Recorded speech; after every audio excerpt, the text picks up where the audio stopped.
looks like we are live. Hi, everyone. It's Sir Rithkin from Ontier, and I'm here with Duke Ron Wilmot from the East, and I have a guest host tonight. Sir Bryn is also here with me again. And Duke Ron has reigned in both the West and the East, and he's played for a very long time. So this would be kind of a cool, I think, interview. So we usually start these with your origin story. So if you could tell us how you found the SCA, when, where, that would be great. Well, I found it through my older sister, Jana, God rest her soul. She found the SCA around 1973 or 4, and she dragged me to my first event when I was 10. It was West Kingdom 12th night in 1975, and I knew nobody there. It was a 12th night, and she made me wear a kilt. So I was a 10-year-old who had never experienced this stuff before, wearing a kilt with a bunch of people I had no idea who they were. So I'm like, this is stupid. I'm not doing this stuff again. And then about a year and a half, 2 years later, I saw people doing SCA fighting. Like, no, it was about 2 years later because I just turned 13 about that time. And my sister was like, "You're not starting to fight till you're 18." And I'm like, "Well, really?" So, at 13, I started putting together armor and going to practice. And back when you could do it, I authorized when I was 14 years old and fought in Crown when I was 14 years old. I got stomped into the dirt, but I was there and I fought.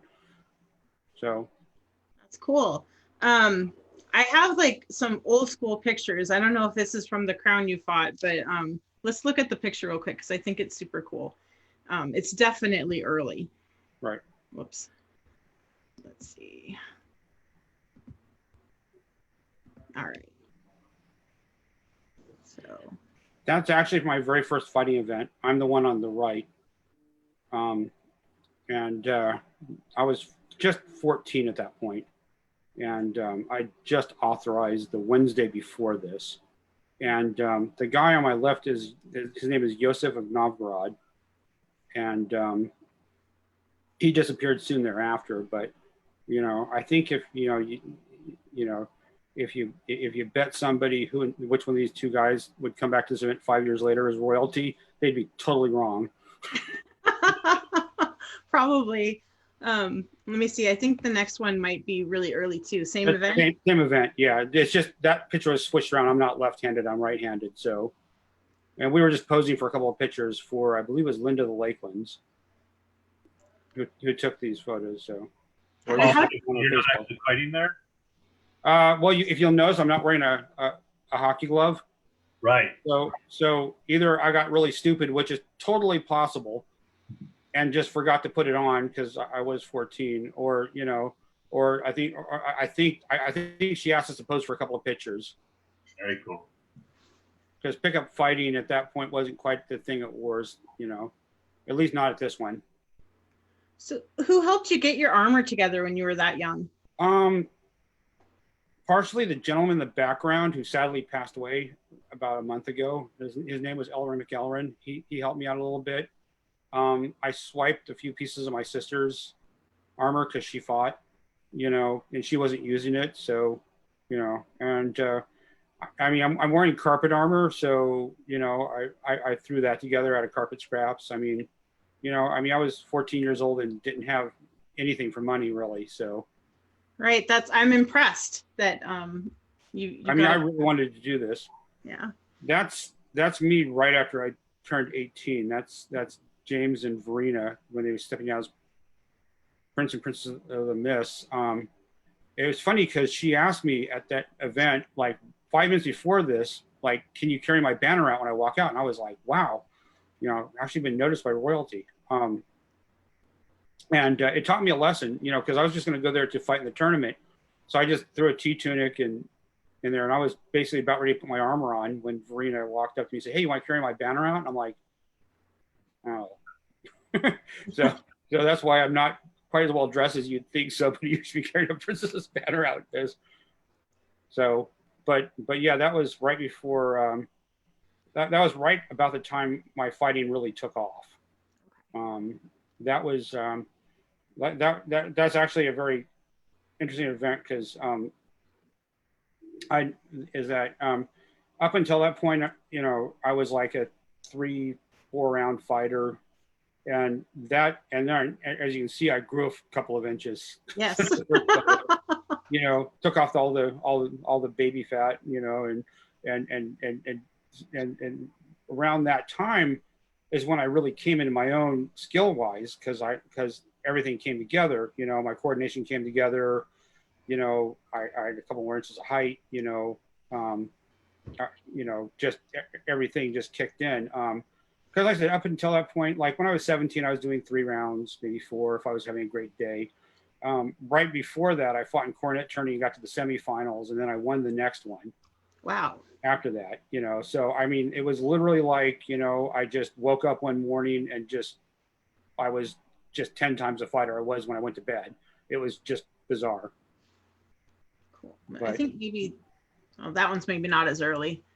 Oh no, this one's 1990. This is Bronwyn, my wife, and I, right after I won my second Eastern Crown. Okay. This was our last reign in 1990. All right. Well, we'll come back to this one. I'll stop. Okay, that's fine. And we'll go back to your journey.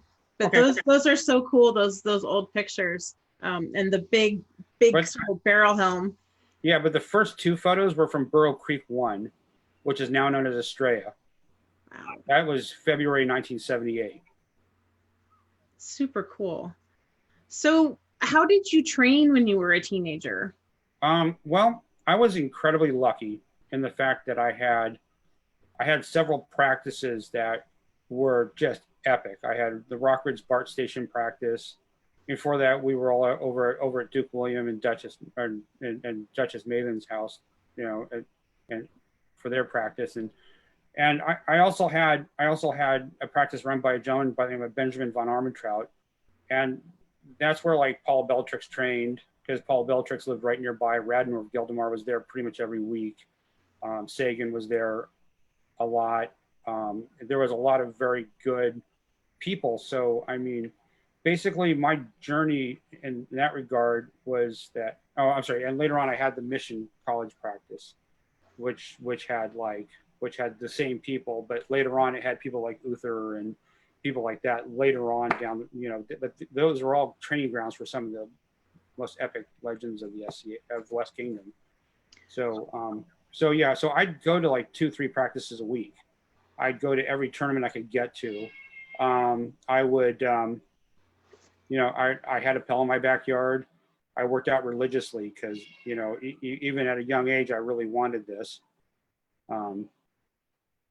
But I started off pretty much at the bottom of the barrel. I was pretty much the worst fighter in my class. And, you can ask Paul about that and he'll tell you that. I was very uncoordinated, but Paul had incredible patience with me, teaching me the basics. So were you squired to somebody? I was supposed to have been squired to Duke William of Houghton, but some things happened in his life and he decided not to take on any squires. So I kind of flitted around as an independent until I was 18. And I needed more of like not so much as a knight to squire to, but as sort of more of an advocate at that point, because I'd already made the semifinals of coronet. I was prowess. I had the prowess to, at that point, but I needed some fine tuning. And Viscount Sir Alfred Fobbensbane from Sonagua was my knight. But I was only really a squire for 3 weeks because I won Miss Coronet 3 weeks after he made me a squire. So, so I mean, I was still a squire after that, but I wasn't an active squire because I was reigning royalty. So how fast did you win your first royal championship? Like, my first royal title, I won 4.5 years after the first 2 photos you saw. Like I was kind of like 2, 3, 4 rounds from the age of 14. Like the first year or so I fought, I didn't win a single tournament fight against anybody. And then I started like maybe going 3 rounds, maybe 4 rounds here or there. And then when I was 17, I got 5 rounds in a crown. And then when I turned 18, suddenly the whole script got flipped, and I started winning things or placing very highly in them. And it was just, to me, it just seemed very sudden. Like suddenly I hit my growth spurt. I was no longer awkward. Boom, I was there. So how about mentally? Like to be a 17, 18-year-old kid, figuring this stuff out, like I kind of equate you a lot to like a football player in high school, right? That just naturally starts to figure stuff out and their body connects, and now all of a sudden they're starting to do these really amazing things. But how was it mentally for you to be able to progress like that and then actually to close out a Coronet finals, like to actually win one? How was that for you mentally? I didn't think about it. I just did it. Okay. I just didn't confuse my head with a lot of garbage. I just went out there, took each fight as an individual fight, and didn't think about, I mean, the only time I've ever been in a final round was the first crown that I won. And in the first fight, I'm like, wow, I'm in the finals. Isn't this cool? And then Graham one-shotted me. Right. You called me. Yeah. I mean, he just went out there and just blew my head off. And I'm like, okay, need to get our head back together. Wow. Okay. So do you consider yourself, especially at that point, were you like a thinking fighter, or were you a person who allowed your body to just do? Sort of a combination of both. I mean, I kind of had, I kind of knew how a lot of my opponents were going to react to things. And I studied that. And that's a lot of how I won fights, is the fact that I would just study how somebody blocked, how somebody threw, what their reactions to certain situations were. And I would just basically go, okay, if I throw a leg shot, he's going to drop his shield because he, and I'm just going to do a rising snap, or this person drops their shield when they throw an offside, or, they don't like being pressed, or they don't like this, or I just find whatever they don't like, and that's what I do. Or I just find what makes them react a certain way, and I do that. That's very adaptive. That's awesome. Were you always a sword and shield fighter? And if so, what kind of shield? Peter shield, 24, usually 22 or 24 inch wide by 32 inches long. I mean, I fought when I was a teenager. I fought greatsword and polearm, but then when I was 19, I put a piece of steel through my left thumb and sheared the flexor tendon, and spent my 20th birthday having it reattached. Ouch. And that ended my, greatsword. And the next time I fought greatsword or polearm was in the finals of my first Eastern Crown, and it was kind of awkward, but we'll get to that later. I actually won my Western Crown 2 weeks after getting my hand out of the cast from the surgery, because I had the surgery January 17th, and I won Crown March 24th of 1984. So, wow. So I did a lot more sword blocking than I normally do, because every time the shield got hit, it hurt a lot, because I couldn't use my thumb yet. So I just so I'd use a shield with a wrist strap and just tighten it real tight, and just, but. That's one way to take your brain off of the tourney. Just. Oh yeah. Just that would be personally painful to get hit on your shield. Yep. That's a real impetus to end those fights quick. So let's go back to your Coronet win. How was it reigning so young? And well, that was an interesting time in my life, and I've learned an awful lot. You got to be careful who you trust. You also got to make sure that your real life is really solid. Because I had no idea my parents were going to file for divorce less than a month after I won. I still lived at home, so that made life kind of interesting, and just a lot of other things, happened in that time that, so, and plus a lot of people have, being 18 years old and being Prince, a lot of people tried to run the reign for me, and I wasn't the most diplomatic about telling them that it's my reign, I'm going to run it my way. So, it kind of made for an interesting reign, and I mean, I was an unbelt for it. And I was the first unbelted royalty. The previous unbelted royalty in the West from me was Manfred Kriegstrieber. Just to tell you how far back that goes. Right. When he was Prince of Ontario in 1978. So, you know, so I mean, West Kingdom just didn't have unbelted royalty for the most part at that point. So, still, yeah. it just doesn't happen very often in Ontario or the West. Right. So, especially doing it that young, I think that, you know, there are some people whose feathers kind of got ruffled by having somebody that young win. But, you know, but it was, being Prince of the Mist was an incredible learning experience. That's why I'm a big fan of principalities, because I find they're a really good training like a school for, you know, like for when you get to rule a kingdom. Because I was a much better king because of that reign. Because if I'd just gone on and won crown when I was like 19 or 20 or whatever, and not had that experience, I don't think I would have been the ruler I was. I live in Thierry, and my knight and several of the knights around here that are now dukes started in Thierry's Principalities Championships and often won first, and then went on to win Kingdom. And yeah, that's a very common feeling from them, is that they learned how to reign in Thierry, and then when they stepped up to Antier's thing there, it seemed to go a little smoother for them because they had a much better understanding of what was coming. Right. Well, I often say that being royalty is the end of your innocence in this group. Mm-hmm. And you know, like I said, you kind of get to see what happens behind the curtain, and it's not always the most pleasant thing. So, you know, but like I said, I mean, you know, I learned a lot from that reign. Who was your princess? And how old was my princess was Kathleen de Tara. We were friends, still are, you know, and you know, was she your age as well? Was she? Oh yes, she was like a few months older than me. Okay. And just, you know. Right.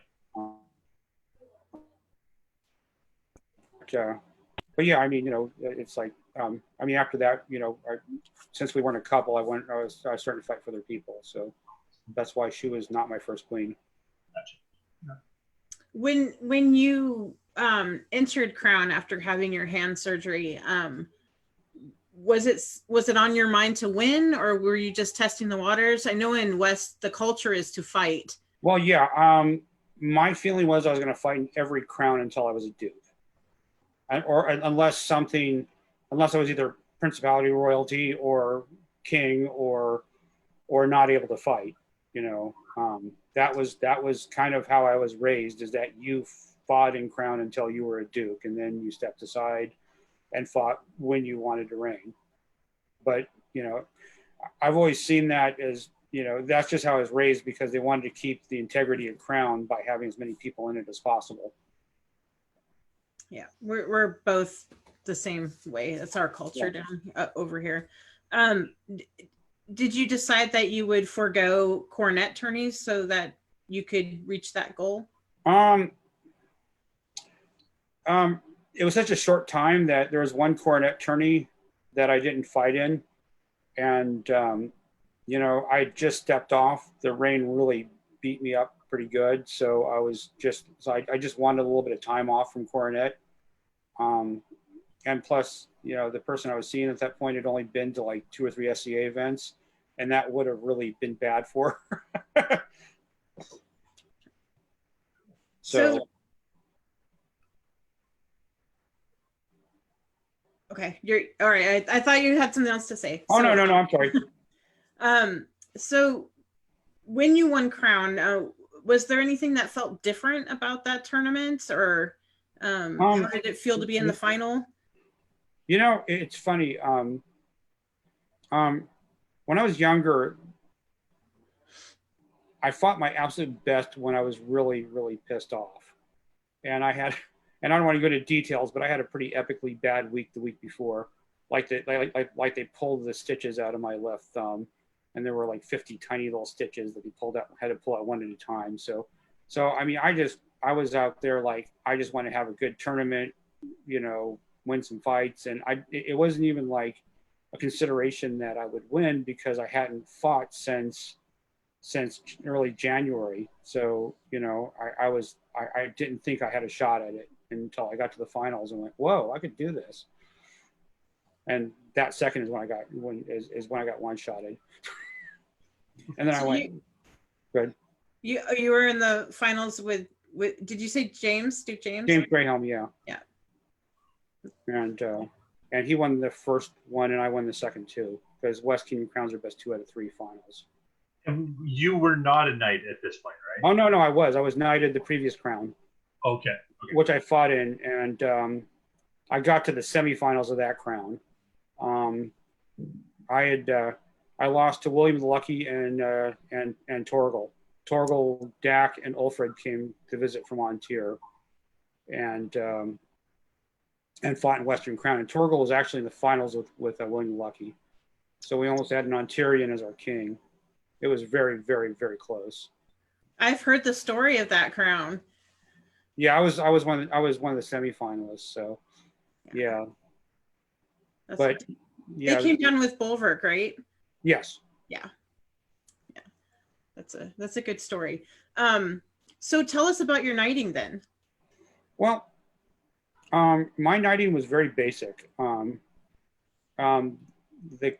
crown was planning on knighting me unless there was some overwhelming reason not to. He held the Knights Council that morning before crown and brought me up, and nobody objected. And so he's like, I'm just going to knight Ron. We're going to give him an option of today or 12th night. And I'm like, let's just do it this morning. Let's just get it over with and just move on. So I was, knightings back then were not like they are now. There was no people speaking for you. It was very much like, you know, do you accept the position? Yeah. You know, it's like, here's your regalia. Here's your buffet, meet your peers. You know, swear fealty, meet your peers. I mean, it was very basic. I mean, so I was all like, well, I'm a knight, went out and fought in crown.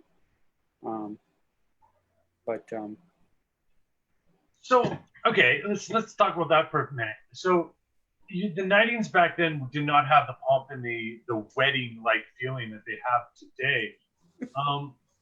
Do you see that transition differently now compared to how it was back then? Like, was it as gigantic of a milestone as it is today for a lot of people?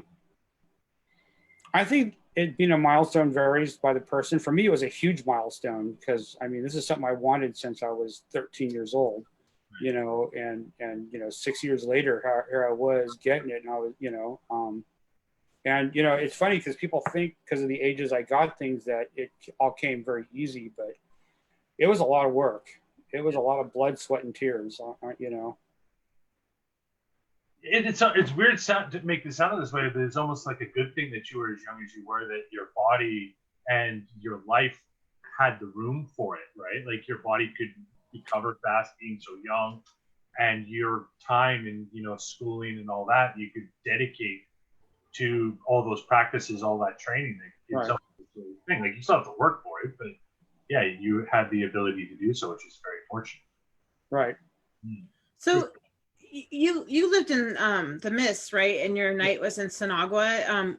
Did you train with him, or was he sort of like the finishing knight? He was sort of the finishing, let's try and put a little bit of a polish on Ron so he's socially acceptable kind of thing. And did you train more with like William Houghton and Paul? Well, at first a little bit with Houghton and a lot with Paul.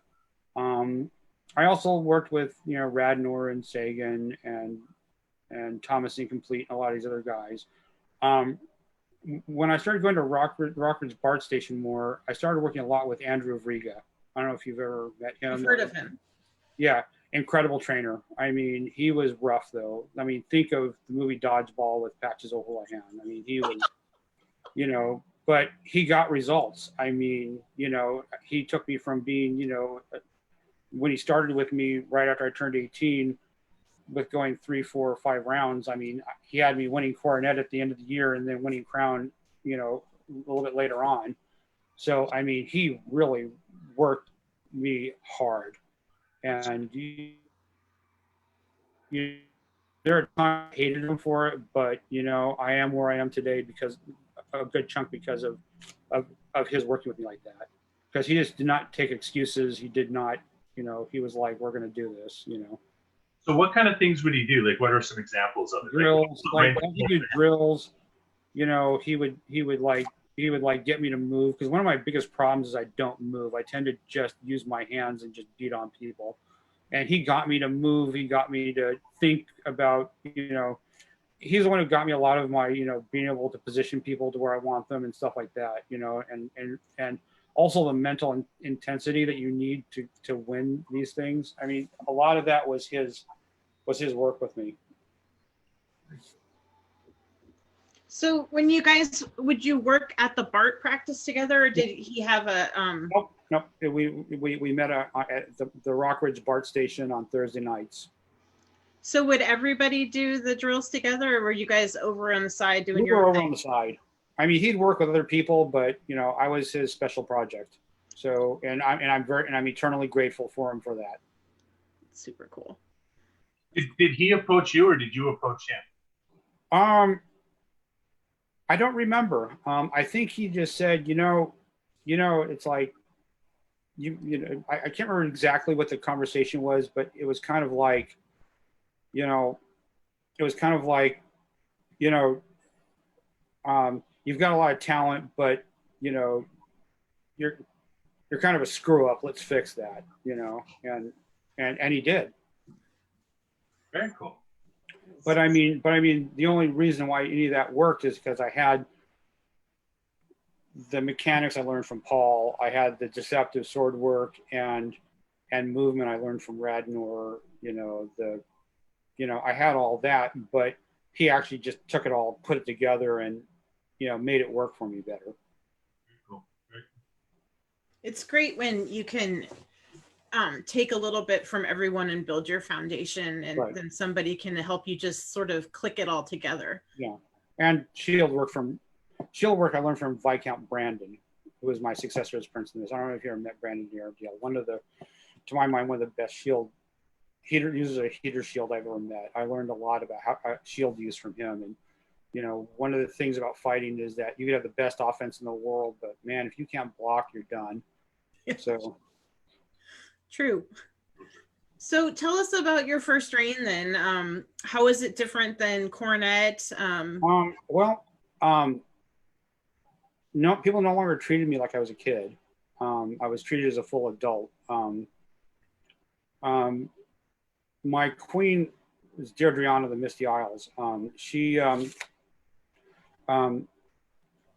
was a former assistant kingdom seneschal. She was a pelican. She knew the kingdom inside and out. She knew all the nuts and bolts of how the kingdom ran. And she was a good friend of mine. You know, she and I used to travel a lot before our reign. Like we went up to Eagle's Tourney in '83, and that was a great event. I love Ontier, and to me, that's my favorite event there. I was there in '83 and '84, and it was just fun, you know. But you know, basically, I picked her pretty much at the last minute when I was suddenly single again, and she agreed to let me fight for her. But she was like, but didn't you just get your hand out of a cast? I'm like, yeah, you know. So she usually took tons of photos and of who I was fighting for, but she figured I was going to be out in 2 or 3 rounds. So, you know, she didn't take any pictures. And then she gets called over to the Royal Pavilion saying, hey, you know, the Queen needs you. And she's like, okay, the Queen needs some, because she had been a lady in waiting to a bunch of queens. And they're like, no, Ron's in the finals for you. And she's like, what? Oops. Yeah. You had some explaining to do afterwards, huh? Yeah. No, but you know something? She did a phenomenal job. I mean, you know, it's like, and you know, I mean, she and I are good buddies to this day. I mean, I still talk to her every couple of weeks, 3 weeks or so. Sometimes, you know, maybe a month apart. But I always make sure I call her once in a while to keep in touch with her, because she she did what I think was virtually impossible, and maybe look good at 20. But I think yeah, sorry, there's definitely some wisdom to that too. As a young up and coming fighter that's a contender, even if you don't realize it in the moment that you're going to be, having somebody as your consort that's experienced the way she was, that you can rely on during the reign. That's pretty cool. That's yeah. I mean, she pretty much had a lot of stuff planned for us, like because like the crown that I won was the first single day crown tournament our kingdom had in like 6 years because they lost their site or something. I can't remember the exact situation, but it was a single day crown. So, you know, the next morning, you know, I got up at my crash space, you know, went home, and my mom's like, "Oh, there's a message from Deirdriana. She wants to meet you." I'm like, okay. And she had like this binder with all this stuff in it. She prepared that day, and I'm like, okay. That's awesome. So yeah, I mean, so that reign went off really well. What's your favorite Western tradition?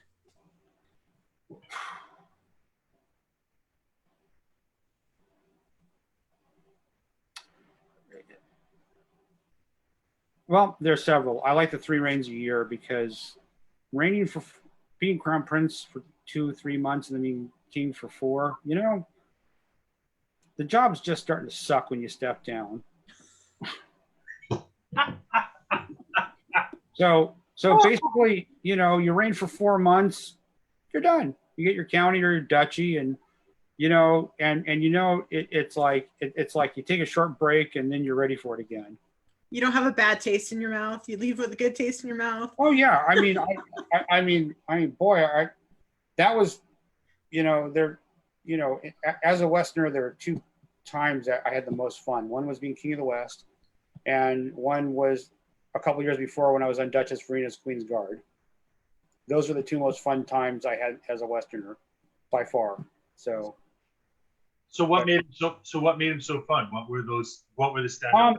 Well, the West Kingdom, you know, it was just like they embraced. I mean, these people watched me grow up from being like 12, 13 years old. So a lot of these people watched me grow up, and they watched me grow from being an awkward, dorky kid who said stupid things to being their king and actually not stammering on the throne. Because I had a very bad speech impediment when I was a teenager. Like, and that really worried people when I won Miss Coronet. They're like, "How's Ron going to talk? He's got a speech impediment," and it was a little awkward when I was Prince of the Mist, but then when I was King of the West, I had that much more confidence, and I was able to just nail my lines because I just had so much more self-confidence at that point. That's awesome. So reigning actually helped that. Oh yeah, reigning did for my speech impediment what 6 or 7 years of speech therapy couldn't do. So. That's pretty cool. Yeah. So what was your favorite part about being King of the West? Making somebody I dearly, dearly loved as queen. Deirdriana had been my friend since I was 14 years old. She never talked down to me. She always just was like, she was always like totally cool with me. She was like having a really cool aunt that hung out with you at SCA events. So, you know, yeah, I mean, being able to put a crown on her head was pretty much what made that reign special for me. So how much longer did you stay in the West, and what took you out east? Well, okay. My last reign as King of the West, I was at Pennsic. I was the first King of the West at Pennsic in like 6 years because Purgatorio fell in the same weekend as Pennsic. And so what I did was I had coronation moved back a week so I could attend Pennsic as king and then turn over the crown to Greyhelm the weekend after. So I get to Pennsic and I meet a very nice young lady. We spend the week together. We hang out. You know, we become pen pals afterwards. You know, the Bay Area was getting more and more expensive, and I wasn't able to find anything. She was coming out to San Jose State to go to school, and she's like, "Well, why don't you come out to New Jersey?" I'm like, "Sure." So that was March of '85, and I've been out here ever since. How many reigns did you do in the West? 1. because I moved a year after I won crown, so almost to the day. Wow. But but the East was an interesting transition at first, but we'll get to that in a minute. Okay. Um, How was it being King of the West at Pennsic? well, it was my very first Pennsic, so I never experienced it. And Pennsic had, I think, around 5,000 people that year. And it was just very weird going to your first Pennsic as the ranking royalty at the event, because the West Kingdom's the oldest kingdom. And it was just bizarre going to royalty parties and because it was also my first event east of the Mississippi. So I'd never been, except for like one small trip with my mom a few years before to the East Coast. It's the only time I'd ever been out of the West Coast. I mean, like Nevada was pretty much as far east as I'd gone, and like Oregon was as far north, and Arizona was as far south and east. So that was my really Pennsic was, and the first day really kind of sucked because I never experienced humidity before. And if you've ever been to Pennsic, oh my God, I went out there to fight and I was like breathing water, and I got beaten up by people I shouldn't have, and I had to spend that time the next day tracking the people down, being thirsty, like, okay, drank some water, got some sleep, okay, I'm good, let's go. Yeah, especially coming from the West Coast, because we, especially California, because it's so dry. Right. Yeah. The first time I went out there, I was like, what is this stuff? Oh, yeah. Yeah, it'll knock you right out. Right. Like you want to take a shower after your shower. Anyway. So going to the East, what was the transition? I know it's a very different culture. Oh, it is. Very different. First off, I mean, using a 22 or 24 inch by 32 inch heater in the West Kingdom was kind of frowned upon in certain quarters because it was too big, right? And then I come out to the East and I actually had somebody snicker at me saying, "You're going to try and win crown with that shield," seeing it was too small. So, and the East tends to use a lot more bigger shields, more thrusting tips, and tends to just, a lot more two-sword, pole arm, great sword, that kind of thing. Because the East Kingdom is very Pennsic centric. I mean, it's, Pennsic is like the center of activity for this kingdom. I mean, we have tournaments and we have crown tournaments and championship tournaments and all that, but Pennsic is like the big event for the East Kingdom. So how many people were in the crown that you won in the West compared to how many would enter into a crown in the East? There was 55 or 56 people in the Western crown that I won. And the first Eastern crown that I won, there were 28. And a lot of the reason why there were usually fewer than that, but this was for not only Pennsic, but it was also for 20-year celebration in Texas. And I kind of annoyed some of the East by being somebody who'd been in the kingdom 6 months and winning crown to be the representative at 20-year. But, we can go into that a little bit more later if you want to. But you won the crown with your little shield. Right. Cool. So, but yeah, it was just very interesting because I went to a few things before I fought in crown, and it took me some time to adapt to fighting against larger shields, thrusting tips, the different conventions. It took me some time to adapt, but I kind of worked out. I had to up my offside and my my offside and my wraparound game. Because in the West, I was a lot of targeting the temple, targeting just above the top, just above the knee, just trying to hit the spots. Because if somebody's using a 24-inch half round or a small heater or something, I got really good at sniping those slots. But in the East Kingdom, that was pretty much useless for a lot of the people out there. If you've got a 40-inch long shield, that tactic is not going to work. So I had to develop a really good offside and really good half wrap or wraparound game, and I had to do it fast. Sounds like you did. What's that? Sounds like you did 6 months later. Oh yeah, yeah, I did. I mean, it's part of that whole being adaptable thing, I guess. But So yeah, was the format of the crown different? yeah. In the West Kingdom, it's like a straight double limb where like it kind of evolves, like a tree. And then in the East Kingdom, you've got a winners list and a losers list. I mean, it was 5 fights for me to get to the finals, I think. Whereas if I'd lost a fight, it would have been more like 7 or 8, or I'd had extra fights to win. But I think because I went through the winners list and got to the finals completely clean. I think I only had I'm thinking 5 fights. I could be wrong, but I think it's like 5 fights to get to the finals.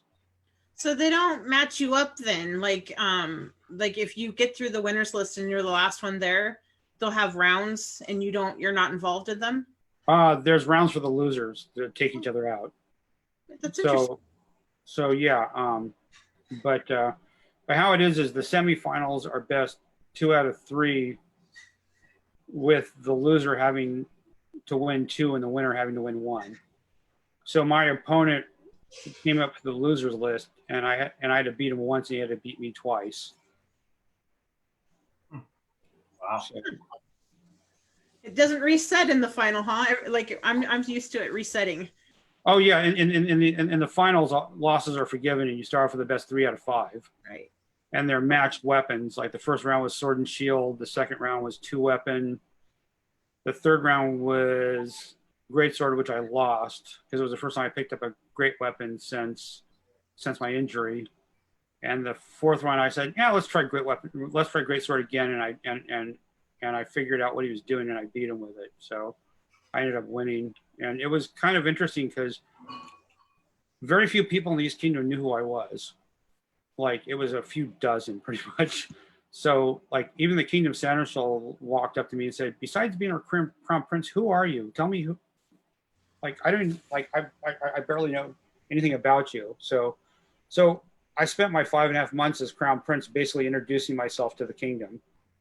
And I mean my lady had been around for like 6 years at that point, mostly playing on a local level, but she was pretty well known by people. So she was at least known. So it was interesting. That is a long time to be crown prince. Is that standard there? Yeah, they fight crown 2 or 3 weeks after your coronation. And, well, here's part of the thing. This is also for a Pennsic reign. And being king for Pennsic, you have to recruit allies and plan a war. There's like war negotiations and really you got to start the ground. You got to hit the ground running when it comes to the allies because the other side is as soon as their guy has won their crown tournament, they're already on the phone. Back then there was no internet, so I mean the first time I ever held a cell phone in my life was the second crown I won to call the Crown Prince of Atlantia to tell him I'd won, and that and to come up with an agreement for them to fight with us. That's so funny. When I was talking to Brennan, he said the same thing. Like right after he won crown, he was on the phone for Pennsic. So that's true when you won too, right? Oh yeah. Yeah. Huh. That's crazy. It is. Like I said, I didn't realize what I was getting myself into when I won. So, but it all worked out. I mean, Had your lady reigned before? No, she was, she had just gotten her award of arms about a year before I won crown for her. So, I mean, she'd been around for a while, but she'd been like a local officer and kind of doing local things. So this was kind of like, a major jump for her status wise. Although she was my date to the east, to the known world royalty party at Pennsic 13. So that was our first official date, I guess. Nice. Because my queen couldn't show up. So That's cool. So tell me about going to 20th year as King of the East, because all these people that I've talked to, if they've gone to 20th year, they talk about how wonderful that event was.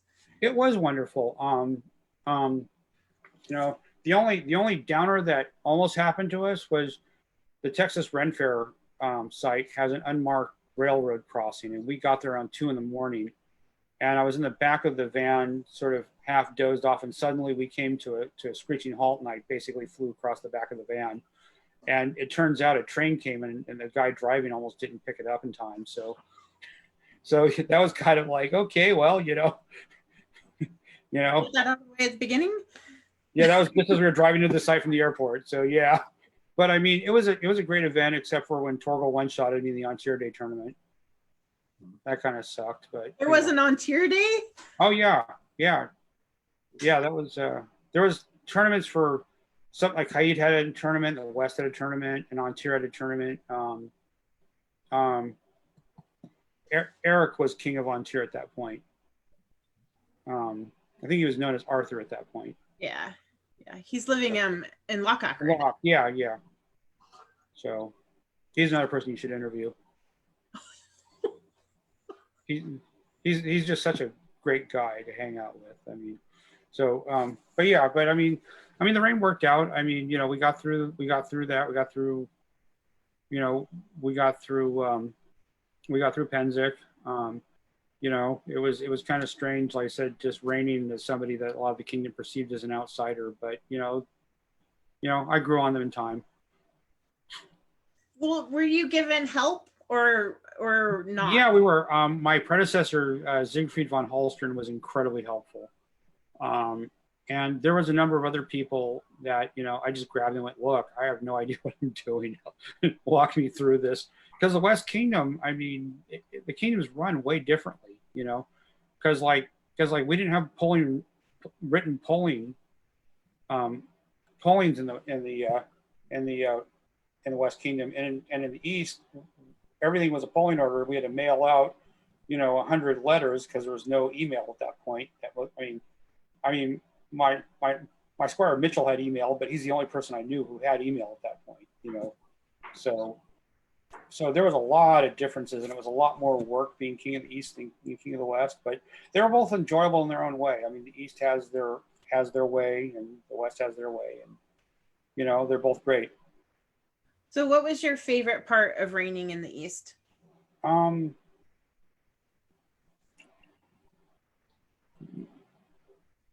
Just, you know, it was just that's a tough question.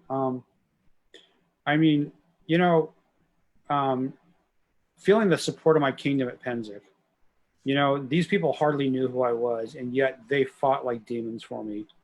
You know, and you know, I was so proud of how, and we were outnumbered and still won. You know, and just the absolute ferocity that they fought Penzik, and you know, it made me feel like a real king, really, even more so than I was king of the West, because it was just like epic watching how you know, that whole thing. So I think that's probably one of the things that I would love to see more in On Tier in the West is the presence of a king on a war field seems to just do something. I've heard a lot of stories about that in Penzik. Like when my knight was king and we went down to On Tier West War, and me and my other squire brothers stood as his guard in the war, it was one thing, but for there to be a whole kingdom to rally around you like they do in Penzik, that feeling must be astonishing. Right? It is. It's, you know, it truly is. Words really cannot adequately describe that. Yeah. That's really cool. Did you reign more than once in the East? Yes. I did a second reign. I mean, I wanted my wife to have equal title to me, and you know, so I wanted to do one more. I'm not a big believer in doing reigns just to do them. I mean, just once in a while I think about trying to do another reign just so I can do one as an adult, because I did my 4 times of royalty at 18, 20, 22. And these are the year, because I won crown at 21, but it was crowned at 22 and 25. So, I mean, you know, I never got a chance to do one when I was a mature, responsible adult, which that might not even be me now, but whatever. So. Well, one, I just want to say how cool it is that you met your wife at Penzic and you're still together. And the SCA is so great for putting people together and having relationships. And it's just kind of amazing. Well, we just clicked. I mean, Yeah. And then two, for reigning so early, you are still so engaged. Yeah. Fighting and in the SCA. I mean, we met at the first Adult Swim, second Adult Swim. I can't remember. Second Adult Swim. And I was so impressed by how nice isn't the right word, but how well, maybe I'll just say nice. How welcoming you were, and the fights were super fun. And so how do you I hate face thrust. I really do. Sorry. And I mean that in the most. No. Don't be sorry. I mean that in the most respect-giving way I can. That's awesome. What's funny is that my night is a Western night, and I was not allowed to have a thrusting tip until I got knighted. And then it just took to it.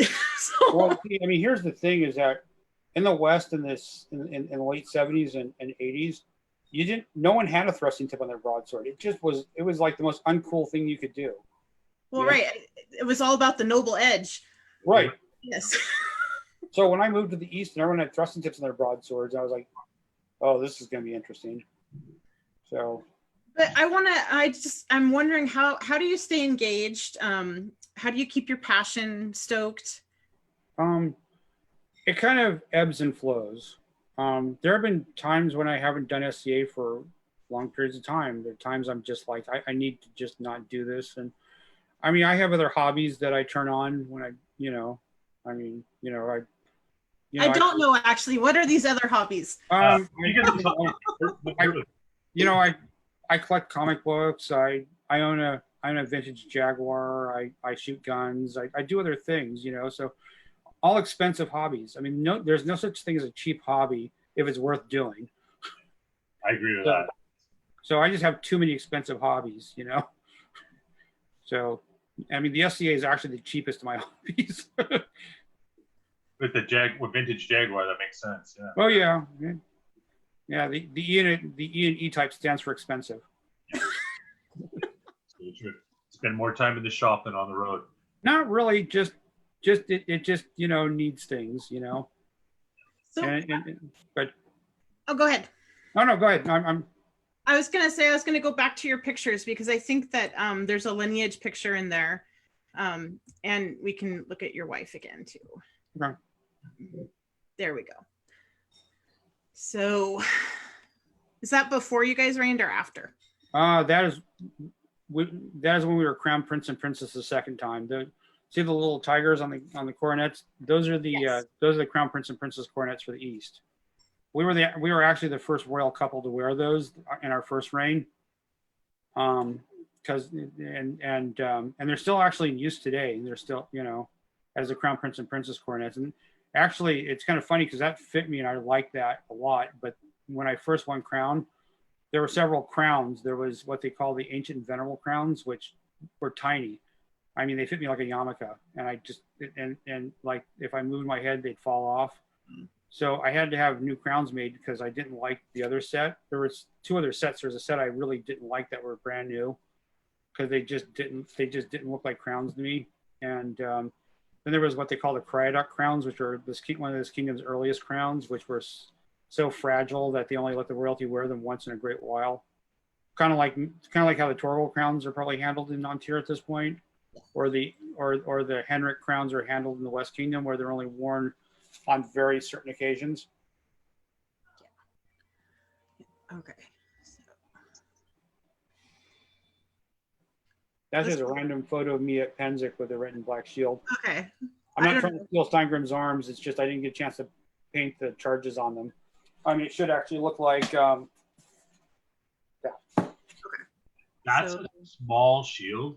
Wow. That's Bromlin and I at 100 Minutes War, which is one of our big events. It's one of our, basically there's there's a 100-minute melee, which is a resurrection melee for 100 minutes. Cool. Which I highly recommend coming out to. It's a fun event. You know, if you come, you can, you know, if you want to stay a few extra days, we can have you come to a practice and show you what real pizza's like on the East Coast. And do you go to Nutley? Nutley's kind of far for me. It's not. I mean, I've gone, and I've enjoyed myself when I've been there, but unfortunately, it's at the other end of the state for me, and it's just really tough to get to from where I work. So if I get transferred to the site I might be getting transferred with my job, it's still just as far, but it's not quite as much of a nasty traffic situation. So I might start getting more. But Nutley is a really good practice. You know. Yeah, it has like that legendary status of Bart. Right. Okay. Right. This is the one I wanted to ask you about. Okay. Well, this is a lineage photo. On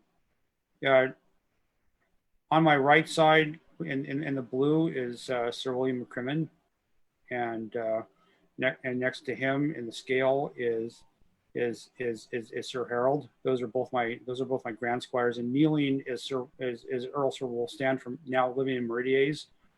He was my squire, and those were his two squires that both got knighted at that Pennsic, and they were doing a family photo, and I photobombed it. But your family? Right. Yeah, it was family. I mean, it was a family photo, so I just wanted, you know, Grandpa to join the photo. So how many squires have you had? Squires I've had knighted, I've had 7. And I've had several fosters that, you know, squires to other knights that went inactive or moved away or whatever, who I've also got knighted. I mean, I've trained lots of people, but, you know,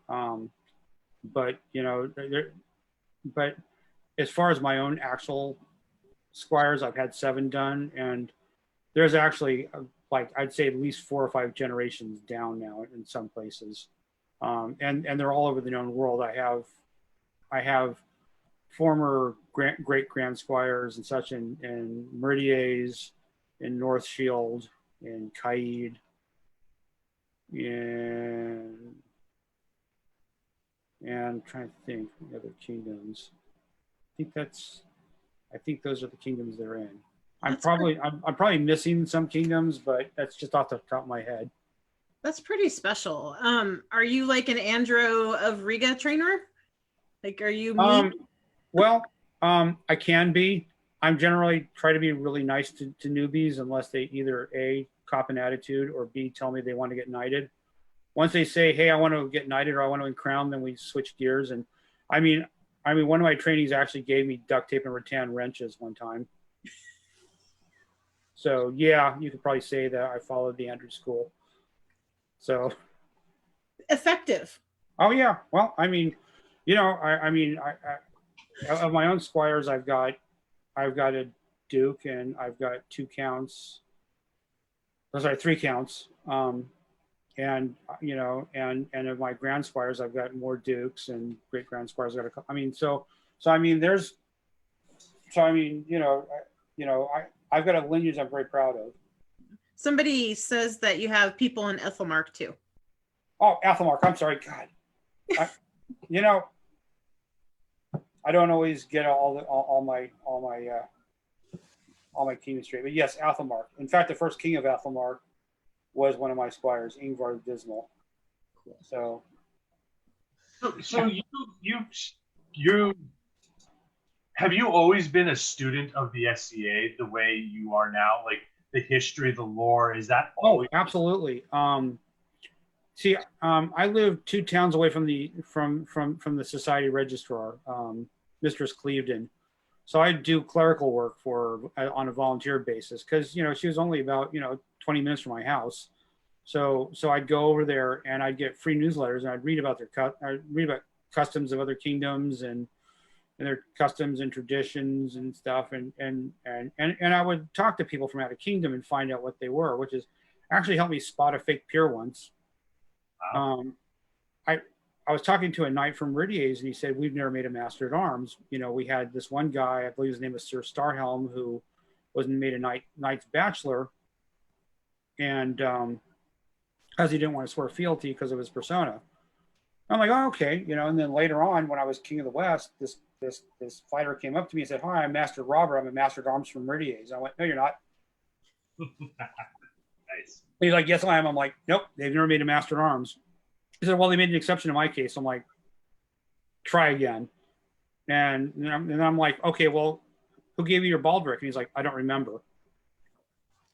I'm like, always remember. Okay, for me, it was 36 years ago. Rolf and Lachlan, you know, October 2nd, 1983. You know, it's like, Exactly.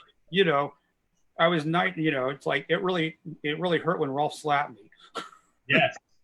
Yes. My tooth has never been the first guy knighted by a really strong guy as king. Yeah. I chipped my tooth. He gave me one hell of a buffet. Do you remember when the buffet came into being? Was it already in force when you started playing? Yeah, the first two people I remember seeing get knighted, and I don't remember if either of them got knighted, was I was at Thorin's knighting.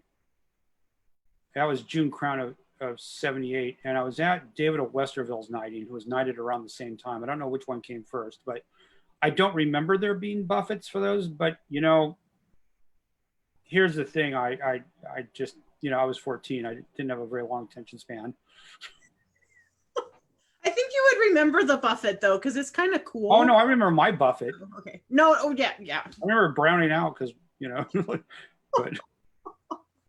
So have we not covered something that you wanted to talk about, or should we look forward?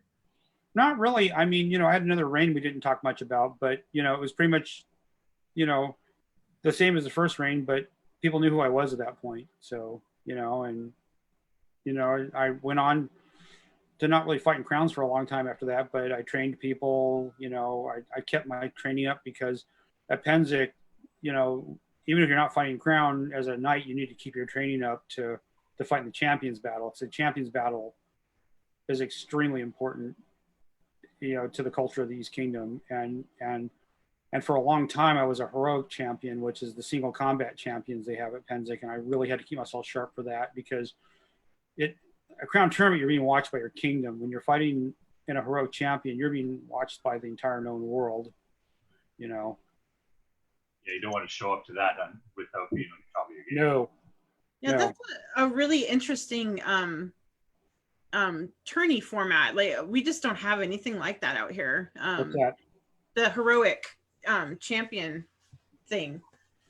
Yeah. I mean, it varies. I'm going to take this thing off. It's kind of putting a dent in my forehead. But yeah, heroics are usually, they have, I'm not sure how, it varies in the number by the year, but they had it one year as a tournament, and whoever had people left in the tournament at the end, like they just fought until there was either no mid-realmers or no Easterners left in it. But usually it's just a bunch of single fights, and whoever wins the most single fights wins that war point. And one year I was a tiebreaker. It wasn't at Pennsic, it was actually at a East Atlantia war. And they're like, "Hey, you're the tiebreaker. Go out there and get them." Like, well, thanks. And I did, but I was like, "Yeah, hey, no pressure, right?" No pressure. In fact, I was actually the first heroic champion in the modern era of heroic champions. And the crown prince, who was going to be king for that Pennsic, came up to me and said, "We're having heroic champions again this year, and you're going to be the first one out." It's like the entire future of heroic champions are going to be based on how you behave yourself out there. And I'm like, "No pressure, right, Your Highness?" Not. So I had nightmares about that for like 8 months. And I mean, it turned out okay. I won my fight. You know, I didn't blow off any shots. Nobody had any problems with me. But it was just like, I was so relieved when I took the guy out. I'm like, "Oh, yay! Now I can just go and relax for the first time in 8 months." Do you have a favorite Eastern tradition? You know, there's a new one that I didn't experience as royalty because it was well after my time, but the running of the toys. I don't know if you've heard about that. Yes, that is so cool. I mean, that is just so cute. I mean, holy crap, you know. I really wish I'd thought of that, you know, but it's just so much fun watching the kids run after whatever hapless person has the toy chest, and so. Yeah, that's a cool one. All right, well, let's look at your sword then. Basic sword, no thrusting tip, just wire hilt. I mean, sometimes I use the Baldur or Ice Falcon plastic hilts, but I don't. But there's no thrusting tip on it. I didn't get a chance to put a contrasting edge on it, so please don't. It's not plain though, right? Like it's No, just no. In fact, if you look at the handles not even plain. Part of it is the fact that I had a kind of a bad accident with my right fingers when I was 10 years old. They got slammed in a car trunk going across the knuckles, so it basically broke my knuckles. So my hand doesn't close all the way; it closes to about here. Comfortably. Anything more than that is tight and it hurts. So I've always had handles like that, and people are like, "How do you win with swords like that?" And I'm like, I swing the sword, hit somebody. I don't know. So there's no trigger in there either, right? Sometimes I put them in, but most of the time it's just a lanyard. But I literally just wrapped this one up today because I realized I had a garage full of broomsticks, and I went, "Oh my god, I don't want to look like a total clod in this interview." So. Well, the last guy I interviewed brought out a stick that could bend in half, so you wouldn't have been the worst. Okay, well, I mean, I'm not a big one for dubious honors, so. So how long is that? 36. 36. I mean, I won my coronet tourney with a 40. I won my first crown with a 38, and I won my second and third crowns with 36s. It's just where I feel comfortable. It's to me, it's a little more maneuverable for throwing offsides and for throwing deceptive sword work. The longer swords just aren't quite as cooperative with that. So I'm a little more limited in my offense when I use a longer sword. So is that sword that you just had there? It looked like it was very base heavy, like towards the handle. Is that so that you can get those offsides in? Yeah. Okay. Yeah. Right. Okay. So.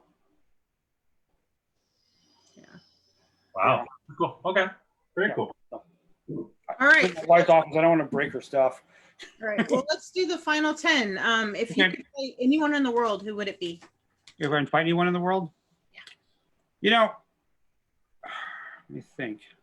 I fought a lot of the older guys who, I never got a chance to fight William of Houghton. God rest his soul. If I could bring him back, I'd love to fight him because I learned so much about timing and faking your opponent out from him, but I never got the chance to fight him. And, if there's somebody I could bring back to fight, it would be him. I've really got to fight Duke Sven, the Anstioran Sven, as opposed to the Antir Sven or the Kite Sven or the Athelmar Sven. Because I mean, I love his style, but the thing is that I've been broken so badly since he's come up that I don't want to fight somebody of that caliber unless I give them a good fight. Because I don't want them just to go, wow, I kicked his ass. I kind of want to show him that I was actually in the fight with him. But hopefully my shoulder will heal up after surgery next Thursday because I'm having rotator cuff surgery done on my left shoulder. So there's my shield arm. So I should be good by January, February. So if they have Adult Swim, please come out. I'd love to see you guys. Yeah, definitely. And that Sven will be there. So yeah. I wanted to do an interview with all the Svens in it, but I think that would be very hard to get them all together in one interview. All of them, one interview. Yeah, all the Svens. All the Svens. And but always say, okay, Sven, how are we doing this? Let them all figure out who's going to answer. An evening with Sven. Yes, an evening with the Svens. Anyway, who would you like to see reign in your kingdom? Valgard. Your old Valgard Stonecleaver. I mean, and is he persistent and consistent? He is. I just want to see him break through and win it. So Valgard, I know you're out there watching this because you and I were squires together. So just next time when we can have crowns again, just go out there and win the damn thing. All right. Yeah. And I want you to know, Valgard, that I really appreciate your journaling online and that you share your journey. I think it's really cool. Yeah. Anyway, if you could talk stick with anyone in the world for an hour, who would it be?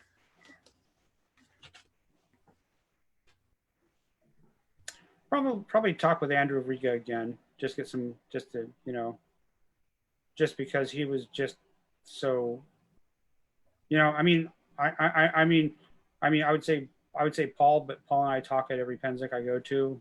We have a couple hours where we just hang out and chat. So, but I don't get a chance to see Andrew anymore. So Cool. What is your favorite medieval-esque or period movie? Alexander Nevsky. I don't know. There's something about that movie. That just gets me wanting to go out there and just kick the crap out of somebody. All right, I'm gonna have to check that one out. I don't think I've ever seen it. You never seen Alexander Nevsky? Oh my God, that's a. I mean, sure, it was made by Stalinist Russia, but as propaganda against the Germans. But man, it is just, Yep. So yeah, totally recommend that. All right, I'm putting it on my list. If you could add a rule to the rules of the list or subtract one, what would it be? No thrusting tips on swords.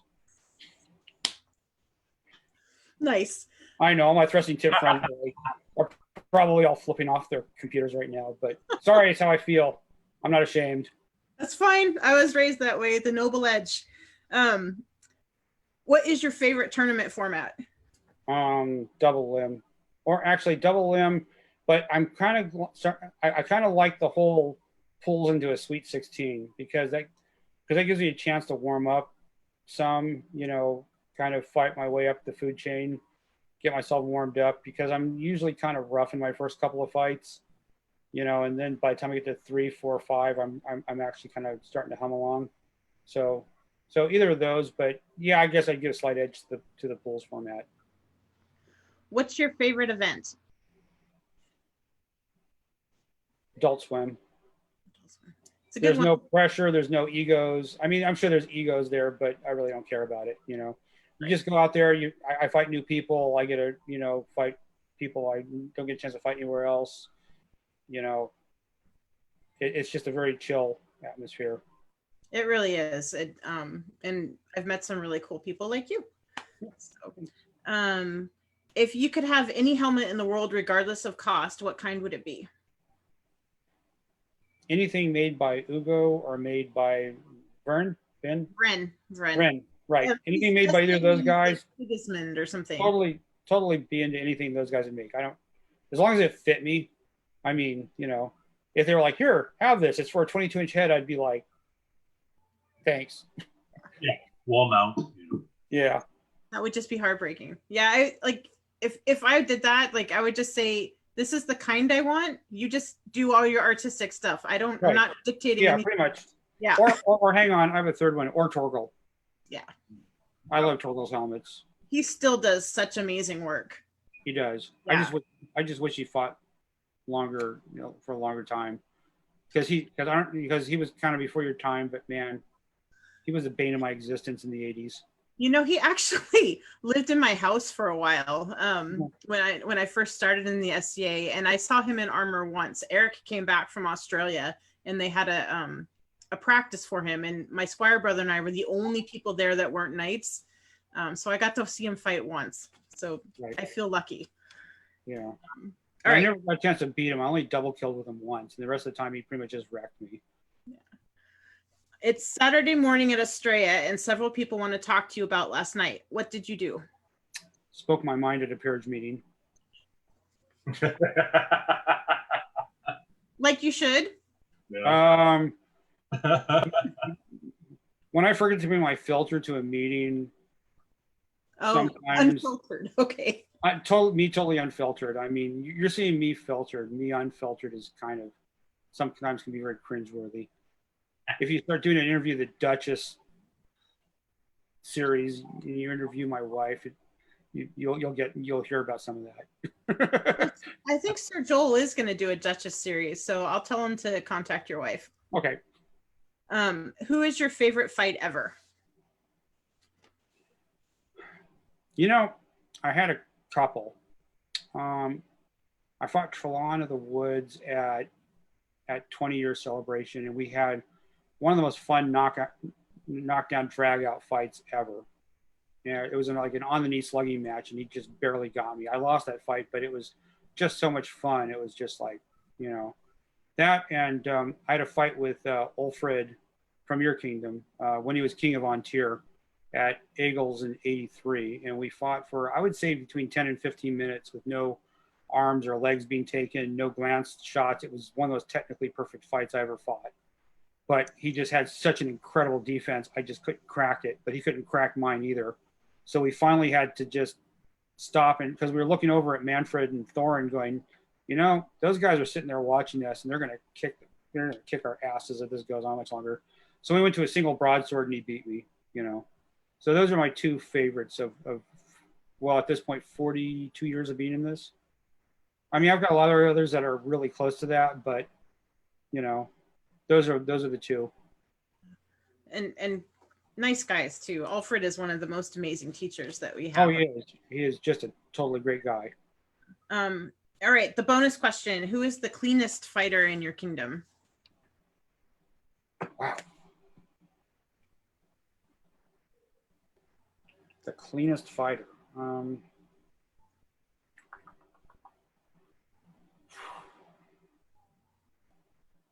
You can pass if you want.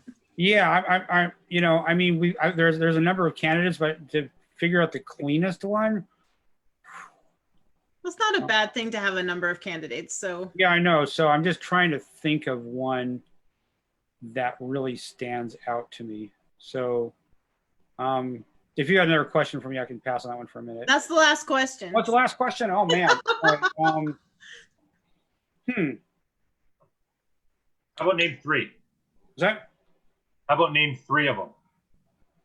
Or is that harder? That's harder. I'm just no name is coming to my mind as being like, you know, is well, actually, I do have one. I think. I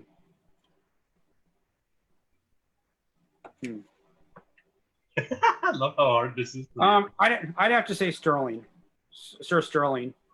I've never had a problem with him. I've fought him for 15 or 20 years, you know, and he's never missed anything from me ever. Is he D. Sterling McGuire? Yes. He's watching, so. Oh, he is. Yeah. Probably just made his day. I gotta say, you know, of the people that I fight, you know, I've never had a problem with him. He's always been very consistent. He's always been just, you know, I mean, you know, he's always been a sponge for learning, you know. It's like, so anyway. I just love to hear about like people I would consider heroic, and so that's why I always ask that question, because it goes on like who's your best fight ever or who you'd want to fight, and then that one, and I make a list and I'm like, these are the people I'm gonna hunt down. Right. Now, as far as now, if you want to talk about our neighbors in Athelmark, Timothy of Arendelle is, I've never seen him blow off a shot, and I've known him for 35 years now. He's amazing. And I mean, he will go to the other extreme. There are times I'm like, no, Tim, please don't take that. Do not insult me by taking that inferior shot. I thought the shot sucked. Don't take it. Well, cool. Thank you so much for doing this with us. It's been super fun. It's been great to hear about, you know, you growing up in the SCA. I'm always a little jealous when I talk to people that found fighting at like 13. I'm like, if only I'd found it sooner. But super cool. So thank you very much. Hey, no problem. Thank you for having me. Tomorrow I'm talking to His Royal Majesty Ivar of Avakal, who is only going to be His Majesty for one more week. So that should be fun too. Okay. Thanks everybody for joining. See you later. Bye-bye. Bye.